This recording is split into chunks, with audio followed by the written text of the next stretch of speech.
Job లేక ఇబ్బంది పడుతున్నారా? అయితే మెడికల్ కోడింగ్ మీకు మంచి ఆప్షన్. వెంటనే కాల్ చేసి కోర్సులో జాయిన్ అవ్వండి. Hello viewers, welcome back to our channel. ప్రస్తుతం మనతో పాటు ఉన్నారు realtor oxygen founder and CEO, TEDx speaker and legendary award winner in real estate doctor Nandi Rameshwar Rao గారు. సార్తో మాట్లాడదాం. నమస్తే సార్. నమస్కారం. సార్, ట్రంప్ తీసుకున్న నిర్ణయాలు మన వాళ్ళనే కాకుండా అటు అమెరికన్స్ని కూడా భయభ్రాంతికి గురి చేస్తున్నాయి. రీసెంట్గా చూసుకుంటే సోషల్ మీడియాలో వైరల్ అవుతున్నాయి. హౌస్ ఫర్ సేల్, రెంట్ అని చెప్పేసి. అంటే అక్కడ ఉన్నటువంటి రియల్ ఎస్టేట్ కూడా ఒక పక్కన కుదేలు పడుతుంది అనేది కూడా చెప్పుకోవచ్చు. ఇల్లులు కూడా అమ్మేసుకుని అక్కడ వాళ్ళు అన్ని మూట సర్దుకుని కూడా వెళ్ళిపోతున్నారంట అమెరికన్స్. అవును. ఎందుకంటారు ఇదంతా? ఒకటే ట్రంప్ ట్రంప్ ట్రంప్, ఇంకే రీజన్ లేదు. లేదు. Second place Elon Musk. మిగతా అన్ని సేమ్ టు సేమ్. ఎందుకంటే ట్రంప్ వచ్చిన తర్వాత ఏమైందంటే ఆయన హిస్టరీలో జనరల్గా మనం రెండు రకాలు ఉంటాయి. జనంలో ఒక మనిషిగా ఉండడం వేరు, మన వాళ్ళే జనం రావడం వేరు. మీకు అర్థమైందా? సినిమా యాక్టర్స్ జనం వస్తారు, మీరు నేనైతే జనం రారు. సో ఈయన జనంలో ఒకటి కాకుండా జనాన్ని క్రియేట్ చేసేలాగా క్రియేట్, అంటే హిస్టరీని తిరగ రాస్తున్నాడు. రీరైటింగ్ ది హిస్టరీ, తిరగరాయడం అంటారు కదా. అంటే ఈయన ఉన్న నెక్స్ట్ 4 సంవత్సరాలు పర్సనల్ కాదు కురిపిస్తాడు, బాంబుల మీద బాంబులు వేస్తున్నాడు అని. వచ్చి ఎవ్రీడే ఒక కొత్త బాంబు వస్తుంది. ఆ బాంబులు ఎటు వస్తుంది, అటు అమెరికా వాళ్ళు తగ్గుతుందా, ఇండియా వాళ్ళు తగ్గుతుందా, కెనడా వాళ్ళు తగ్గుతుందా, ఎవరికి తెలియదు. బేసికలీ ఏంటంటే కండిషన్స్ టైట్ చేస్తున్నాడు. అంటే ఆయన కంట్రీ ప్రకారం ఆయన ప్రెసిడెంట్గా పద్ధతి కరెక్టే ఆయన వరకు. ఈ మన కంట్రీ కూడా మనం సెల్ఫిష్ ఉండాలి. బట్ అట్లానే మిగతా వాళ్ళని ఇబ్బంది పెట్టకూడదు కదా. ఇక్కడ మనం గత 10-15 వీడియోల్లో మాట్లాడుకున్నాం. లాటరీ సిస్టమ్ తీసాడు, వీసా సిస్టమ్ తీసాడు, బర్త్ టూరిజం తీసాడు, పార్ట్ టైం జాబ్స్ తీసాడు, ఇల్లీగల్ ఇమిగ్రెంట్స్, ఇంకా గవర్నమెంట్ ఎంప్లాయీస్ బైఅవుట్ అని 8 months శాలరీ పెట్టాడు. ఇంకా వాళ్ళకి అన్ని పక్కల క్లోజ్ చేస్తే దారిలో ఉన్న ఒకటే దారి ఎగ్జిట్ అవ్వడం. ఓడిపోయే కంటే వదిలిపోతేనేమని మా నాన్నమ్మ గారు డైలాగ్ చెప్పారు. వాటితో తిట్లు తిని వదిలి ఇంకోటి ఏదైనా పర్మనెంట్ జాబ్ చేసుకుంటే బెటర్ అనేది. మెయిన్లీ ఏంటంటే ఎవరైతే ఒక 15-20 years బ్యాక్ వెళ్ళిపోయారో వాళ్ళకి ఇబ్బంది లేదు. వాళ్ళకి ఆల్రెడీ గ్రీన్ కార్డు, కొంతమంది సిటిజన్షిప్. మా ఫ్రెండ్స్ చాలా మంది ఉన్నారు మాతో చదువుకున్నారు, వాళ్ళు దేర్ ఆల్రెడీ సిటిజన్షిప్ హోల్డర్, అంటే గ్రీన్ కార్డ్ దాటి పోయి సిటిజన్షిప్కి వెళ్ళారు. కానీ ఇప్పుడు గత మేబీ 8 to 10 years ఎవరైతే వెళ్ళారో ఇప్పుడు లక్షల మంది వెయిటింగ్ లిస్ట్లో ఉన్నారు. మేబీ టువర్డ్స్ 80-100 lakhs మంది వెయిటింగ్లో ఉన్నారు. ఇలా అందరికి ఇవ్వాలంటే ఎప్పుడు వస్తుంది? దాన్ని తగ్గిస్తున్నారు అన్నమాట. ఇప్పుడు ఎందుకంటే బర్డెన్ తగ్గించుకోవాలి. ఇన్కమ్ లేకుండా ఖర్చులు పెట్టడం అనేది. ఇప్పుడు మీ ఆఫీస్ ఉంది, మీరు ఎంతో 100 మంది ఎంప్లాయీస్ ఉన్నారు, ఇన్కమ్ లేదు, మీరు ఎట్లా ఇస్తాడు శాలరీ? మీ బాస్ ఇవ్వలేడు కదా. 1 month ఇస్తాడు, 2 months, 3 months తర్వాత సారీ అమ్మా అంటాడు. అక్కడ కూడా అదే. ఇప్పుడు ఏదైనా ఖర్చులు ఎక్కువ ఉన్నాయి, ఆదాయం తక్కువ ఉంది, ఎస్పెషల్లీ అమెరికన్స్కి. అంటే ట్రంప్ తీసుకున్న నిర్ణయాలు అమెరికన్స్కి ఎటువంటి ఇబ్బందులు ఉండవు అని అనుకున్నాం కదా సార్. మరి అక్కడ వాళ్ళు కూడా ఎందుకు ఇల్లు అమ్ముకుని వెళ్ళిపోతున్నారు? బయట తెల్లగా కనిపించే పాలు నల్లగా కనిపించే నీళ్ళు కాదమ్మా, కొన్ని తెల్లవి నల్లగా కూడా అయిపోతాయి. ఎందుకంటే ఓట్లకి వెళ్ళడానికి 100 విషయాలు చెప్తాం, మేనిఫెస్టోలో 100 చెప్తాం, అవన్నీ చేస్తాం. ఓకే. ఇప్పుడు డెసిషన్ తీసుకున్నట్టు నలుగురితో నారాయణ, కులంతో గోవిందం డైలాగ్ ఉంది.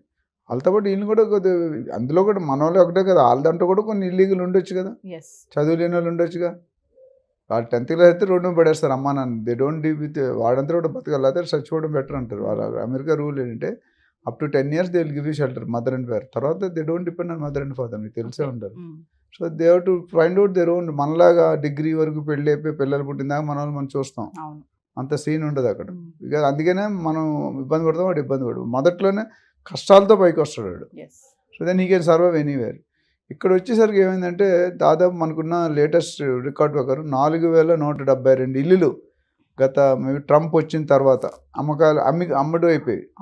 ఇంకా కొన్ని 500-600 విల్లాలు, ఇండిపెండెంట్ హౌసెస్, ఒక్కొక్కటి 8 కోట్లు తక్కువ లేకుండా 8 నుండి 10 కోట్లు ఒక్కొక్క ఇల్లు అమ్మకానికి ఉన్నాయి.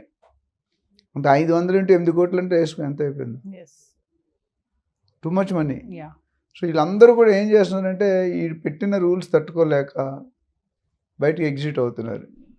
ఫెడరల్ అంటే గవర్నమెంట్ ఎంప్లాయీస్ కూడా లాస్ట్ టైం మనం మాట్లాడాం 1 month బ్యాక్ అని. రావగానే వితిన్ January, February పెట్టాడు అన్ని రూల్స్ అన్ని. 45,000 మంది ఇమీడియట్గా తీసేసి మీరు 8 నెలలు జీతం ఇస్తాం శాలరీ అని చెప్పి బయటికి వెళ్ళిపోయినా. అందులో కొంతమంది ఆప్ట్ చేశారు, ఇంకా కొంతమంది ఆప్ట్ చేస్తే వాళ్ళు ఇంకేదో ఇంకో బోనస్ పెంచి 10 నెలలు అంటాడు ఫ్యూచర్లో. అంటే సార్ ఇప్పుడు ఈ వలసలకు కూడా కారణము ఎలాన్ మస్క్ అని అంటున్నారు, డోజ్ అని అంటున్నారు. దీన్ని ఎలా చూడొచ్చు అంటారు? ఎలాన్ మస్క్ అనేది ఒక పెద్ద మిస్టరీ అమ్మ. ఎందుకంటే ఎలాన్ మస్క్ వల్ల గెలిచాడు ట్రంప్ గారు. ట్రంప్ ఎలాన్ మస్క్ లేకపోతే ట్రంప్ మేబీ గెలుపు అనేది చాలా టైట్ అయిపోయింది.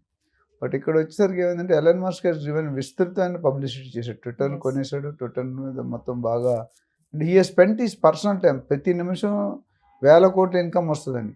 One of the top rich person in the world. అతి తక్కువ టైంలో దాని వచ్చేసాడు. టెస్లా కానీ, స్పేస్ ఎక్స్ కానీ, అండ్ రాకెట్ ఇవన్నీ పెడుతున్న కంపెనీలు. సో డోజ్ అంటే ఏంటంటే ఈయనకి అడ్వైజర్గా పెట్టారు. అంతమంది ఇద్దరు పెట్టారు, వేరే వాళ్ళని తీస్తారండి. మళ్ళీ ఏదో క్లాస్ వచ్చి రామస్వామిని తీసేసినట్టున్నారు.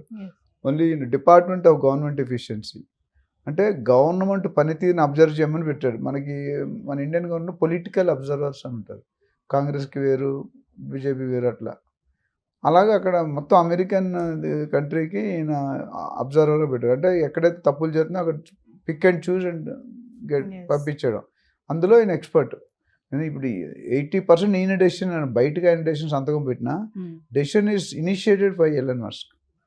సో ఒకటి ఏంటంటే ఒక విధంగా మంచిదే, ఎందుకంటే ఈవెన్ ఇండియా వాళ్ళు అవ్వచ్చు, they should not go illegally. అది ఎప్పటికైనా మన కంట్రీ మీద కూడా బ్యాడ్ నేమ్ వస్తుంది.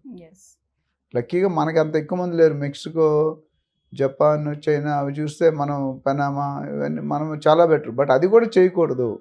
దానివల్ల మొత్తం దేశానికి చెడ్డ పేరు వస్తుంది. ఇప్పుడు వచ్చిన వాళ్ళు ఎంతమంది అంటే ఇప్పుడు ఎంతమంది ఉన్నారు? 54 లక్షలు ఇండియన్స్ ఉన్నారు రఫ్గా. అందులో 18 లక్షలు ఇల్లీగల్, 3 లక్షలు స్టూడెంట్ వీసాస్, అంటే 15 లక్షల మంది ఇల్లీగల్. ఇప్పుడు వీళ్ళందరూ పైకి వస్తారు. ఇవాళ కాదు ఈ 5 సంవత్సరాల్లో ఈయన మోర్ దెన్ 50% అయితే ఖాళీ చేస్తాడు. అంటే ఇప్పుడు అమెరికాలో రియల్ ఎస్టేట్ చాలా డౌన్ఫాల్ ఉంది అంటే ఏం చెప్తారు సార్? ఇప్పుడు డౌన్ఫాల్ ఉంది ఎందుకంటే now it is sellers market. అంటే బయర్స్ కొనేటట్లేరు. అందరూ అదే స్టేజ్లో ఉన్నారు. ఇల్లు ఉన్నాడు, ఇల్లు అన్నాడు అదే స్టేజ్లో ఉన్నారు. ఇల్లు అన్నాడు ప్రాబ్లం లేదు, రెంట్ ఖాళీ చేయరు. ఉన్నాడు మరి ఇటు వెళ్ళిపోతే ఇల్లుకి రెంట్ ఎవరు ఇస్తారు? జనాలు వెళ్ళిపోయే ట్రెండ్లో ఉన్నారు. ఇప్పుడు ఇక్కడ ఏమవుతుందంటే ఎవరైతే జాబులు పోయి, బిజినెస్లు పోయి, ఇల్లీగల్ వలసలు వచ్చి ఇల్లీగల్గా ఉంటున్నారో వాళ్ళందరూ కూడా they are taking a decision. ఎందుకంటే ఇప్పటికే చాలామంది ఇండియాకి తిరిగి వచ్చారు. వాళ్ళందరూ కూడా ఇక్కడ రియల్ ఎస్టేట్ వైపు చూస్తున్నారు. అది పెద్ద జోక్ ఏంటంటే సాఫ్ట్వేర్ జాబులు అన్నీ లేవు అని లక్షలు ఎక్కడున్నాయి మన దగ్గర. ఇప్పుడు ఉన్న వాళ్ళనే లాస్ట్ కరోనా దగ్గర నుండి ఇంటేక్ పడిపోయింది. అట్లనే వర్క్ ఫ్రమ్ హోమ్ ఆప్షన్ తీస్తారు. అందులో కూడా నేను విన్నది ఏంటంటే వర్క్ ఫ్రమ్ హోమ్ ఆప్షన్లో దే ఆర్ అంటే డూయింగ్ 2-3 జాబ్స్. కొంతమంది, అందరని చెప్పలేను కానీ 2-3 జాబ్స్ చేస్తున్నారు. చేసినప్పుడు అది ఇల్లీగలే కదా. ఒక కంపెనీ దగ్గర సాలరీస్ ఇంకో కంపెనీ పెంచడం కరెక్ట్ కాదు. ఇవన్నీ బయటకు వచ్చాయి. The kept A separate body, separate team to identify these illegal issues. అదే పని వాళ్ళు. సో ఏదేమైనా సార్, ట్రంప్ అయితే ఈ లాస్ట్ టర్మ్ కాబట్టి ఈ టర్మ్లో మొత్తం అంతా కూడా ఆయనకున్న మంచి ఆలోచనలు, పిచ్చి ఆలోచన, అన్ని ఆలోచనలు జనాల మీద రుత్తాడు. ఇంప్లిమెంట్ అందుకు చేసేస్తారు. కొన్ని సక్సెస్ అవుతాయి, కొన్ని సక్సెస్ అంటే ఆయన సైన్ చేసిన దాంట్లో పోవు. బట్ కొన్ని అయితే పోయే అవకాశం ఉన్నాయి. అన్ని ఇప్పుడు బర్త్ డివిజన్ అనేది టఫ్ ఏరియా, అది కంట్రీకి సంబంధించింది. ఈ చిన్న చిన్న వ్యవసాయం అన్నీ కూడా ప్రొసీజర్లో కూడా any time they can do. As of today lot of people are under threat. ఇంక ఈయన కానీ ఇంకో టర్మ్ వచ్చాడంటే తేడాలు వస్తాయి. వచ్చే అవకాశం లేదు కాబట్టి. Thank you sir. Thank you.